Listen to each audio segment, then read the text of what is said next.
السلام عليكم ومرحبا بكم اروع متتبعين على القناه ديالي. مرحبا بكم. اليوم ان شاء الله غادي نعطيكم السر ديال الفقاس باش ما يتهرس، ما يضيع، ما حتى شي حاجه وتقطعي في نفس النهار وكيجي غزال مقرمش شفتي كيحمق ديال الهبه. اللي داقوا عندكم غادي يقول لكم الوصفه والمقادير ناجح 100% ان شاء الله ديال الحريفيات. المهم غادي نبداو بسم الله على بركه الله. كما شفتوا معايا البنات عندي تما 4 ديال البيضات، راه وحده عايره حيت كانت مهرسه، مع انا كنخدم راني البنات في المحل. وزدتها عليهم، يعني عندي تما 4 البيضات. زدت عليهم كاس ديال السكر سنيده، 3 المعالق ديال الشنجلان، ومعلقه كبيره د النافع، قبيصه الملحه. كنديروا كاس ديال الماء، نفس الكاس البنات اللي كتعبروا به السكر وسنيده والزيت هو اللي كديروا به الماء. درت كاس ديال سنيده وكاس ديال الماء وكاس ديال الزيت. كندير واحد الشاصيه ديال الروح ديال الزهر، وكندير قبيصه الملح، راه كتكون في القصريه. كنشدوها البنات. هاد المكونات عقلوا معايا مزيان، كنبقاو كنخدموهم هكايا حتى كنحسوا بهذيك سنيده صافي دابت معانا تماما، ما بقاتش كتبان. كاينه واحد السر واحد اخر البنات انا كنديرو في الفقاس، اللي بغيت ديرو اللي ما بغاتش كيبقى الاختيار ديالها.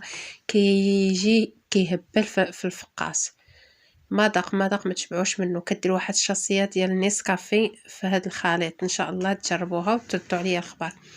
من بعد البنات الدقيق ديال الفورص، راه الفقاس ساهل دغيا كيوجد. كنديروا الدقيق ديال الفورص، كندير 2 شاصيات ديال الخميره ديال الحلوى من 8 غرام، يعني المجموع 16 غرام البنات ديال الخميره.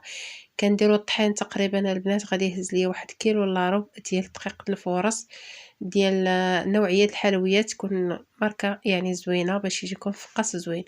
الطحين دائما ما ديروش طحين واخا يكون عندكم بالعبار، ما ديروش طحين دفعه واحده. كنبقاو كنديروا الطحين ديالنا حتى كتجمع لينا العجينه، ما كندلكوهاش البنات وكنخليوها كتلصق. كنبقاو هكا كنحاولوا معاها غير شويه بشويه بشويه، نعطيوها شويه د الخاطر. من بعد هي راه كتماسك مع بعضياتها. ايوا هادشي اللي كاين. انايا راني لقيت صبيعاتي ومسحت البوطاجي. سمحوا لي البنات راه ما عنديش شي ديكورات ولا هذا، حيت انا ماشي في الدار ديالي، راني في الخدمه. انا كنشارك معكم من المحل ديالي. مرحبا بكم جميعا. المهم البنات هذا سر واحد اخر البنات، كتجيبوا اللوز كتغسلوه مزيان وكتخويو عليه الماء اللي هو يكون طايب او دافي، وكتخليوه يعني المده ديال نص ساعه ولا ساعه المكان على حسب. ومن بعد كتشدوا هذوك الفقاس ديالكم، كتقسموه على بحال هكايا على حريبلات، وكتحاولوا هكايا. يعني راه كتشوفوني راه ما كنبركش بزاف، غير كنوسع البلاصه باش يجيني اللوز الوسط. صافي البنات كنحطوا اللوز ديالنا بهذا الشكل هذا كما كتشوفوا معايا، وان شاء الله غادي نسدو عليه. اما بالنسبه للدهين ديال الفقاصه البنات على حسب نتوما كيفاش بغيتوا الشكل ديال الفقاص يجيكم. بغيتوا يجيكم هكايا سامبل، المهم بغيتو يجيكم سامبل غديروا غير الماء ديال الروبيني عادي، وكديروا الكاكاو وكدهنوا الفقاس ديالكم. بغيتو يجي فيه واحد اللمعان سمحوا لي واحد اللمعان وواحد الديكور زوين، كديروا بيضه وكديروا فيها شويه الكاكاو وقطيره الخل، وعاد كدهنوا بها الفقاس ديالكم باش يجي يعطيكم هذاك البريو. كيعطيكم واحد البريو كيجي زوين. المهم نتوما على حسب، بغيتو فقاس سامبل غديروا هذيك الطريقه اللي قلت لكم الاولى، كدهنوا غير بالكاكاو والماء فقط، يعني ما كديروا حتى شي حاجه اخرى. صافي البنات كما كتشوفوا معايا راه ما كيتهرس ما حتى حاجه. العجينه كتكون هكا خفيفه كتلصق. صافي كنحطوا الحريبلات ديالنا في الطاوه. ودرت انايا كما قلت لكم درت بيضه مع شويه الكاكاو مع قطيره الخل، وزدت فيها واحد القطيره د الماء يعني باش يطلق ليا هذاك الخليط، يعني ما تجينيش هذيك البيضه عاود قاصحه بزاف. وكنحاول هكايا كنطربها مزيان، يعني ما كثرتش فيها الكاكاو حيت انايا الغرض ديالي من هذا الفقاس يجي فيه هذاك اللون اللي كيجي بحال الصفيفر كيبري. يعني الا بغيتو انا غامق بزاف على حسب الطلب، راه شوفوا الفقاس كل مره، حيت هذه انا عند الكومود اللي عندي بغاتها مولاتها يكون فيها الجنجلان من الفوق. يعني انا اللي درتها غير بالكاكاو بوحدو ما غاديش يلصق ليا الجنجلان، فهمتوني؟ علاش انا هادشي اللي باش نشرح لكم.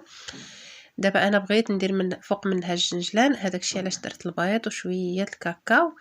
والا بغيتو نتوما ما ديروا فيها حتى شي حاجه، تجيكم غير سامبل هكا مشرطه داك الفقاس سامبل، راه غديروا غير الماء والكاكاو وغادي دهنوا صافي. بالنسبه للطيابه البنات انا كنتشارك معكم كلشي، كديروا هكا شويه بالفرشيطه. طيابه البنات انا عندي الفران كبير ديال الخدمه زعما، كنشعل نخشي الحلوه ديالي او الفقاس ديالي، كنخشيه وعاد كنشعل الفران، كنخليه حيت عندي الفران الكاس، كنخليه حتى كيبدا كنشم الريحه ديال الفقاس، وكنحل الفران ديالي كيطيب على فران وهو منفس.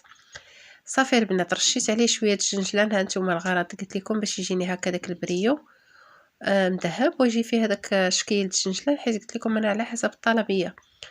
بالنسبه للتقطاع البنات انا كنقطعو في نفس النهار، هانتوما كتشوفوا معايا ما مشقق ما مطرطق ما حتى شي حاجه، كيجي ما شاء الله، والمذاق ما تشبعوش منه.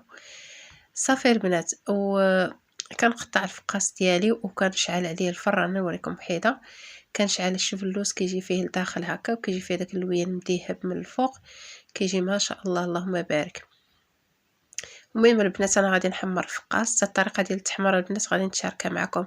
بالنسبه للتحمار كتخليو الفقاس الفوق حتى كيبان لكم تحمر، وكتعاودوا تقلبوه وتهبطوه من التحت، وهذا هو الشكل النهائي ديال الفقاس. غير كيبان لكم هكا حيت انا عندي التليفون الكارتي ديالو ناقصه شويه. نتمنى ان شاء الله نتشارك معكم وصفه اخرى البنات، خليتكم في رعايه